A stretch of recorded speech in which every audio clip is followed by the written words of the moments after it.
La bicicletta era la sua più grande passione. Come atleta o come dirigente lo aveva accompagnato per tutta la vita. Anche ieri, come d'abitudine, aveva organizzato un giro insieme ad un amico e naturalmente in sella alla sua bici.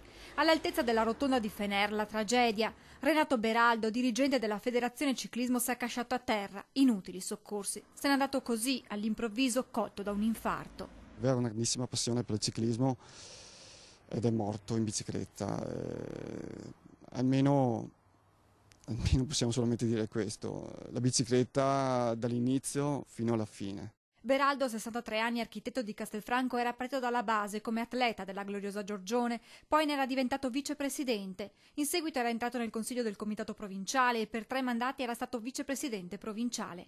Da 15 anni era membro della Commissione nazionale per l'impiantistica della Federciclismo, che era per lui come una seconda famiglia. Renato per noi è stato più di un dirigente federale, è stato quasi un fratello per il comitato provinciale di Treviso, sempre presente, disponibile a darci una mano. A Ivano Corbanese resta nel computer una mail ricevuta proprio ieri da Beraldo. Io la cosa più difficile, terribile che ho avuto stamattina aprendo la posta della federazione, trovando la sua email che me l'aveva inviata proprio ieri mattina, e quando l'ho aperta mi è venuta una stretta al cuore perché Renato non poteva lasciarci in questa maniera.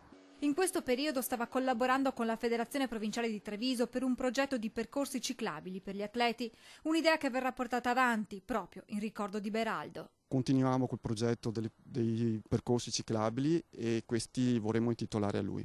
In Federciclismo mancheranno la professionalità e l'impegno che Beraldo non ha mai fatto mancare per le 2 ruote e la sicurezza dei suoi atleti. Da parte della federazione, di tutto quanto il nostro movimento, le condoglianze alla famiglia e ciao Renato.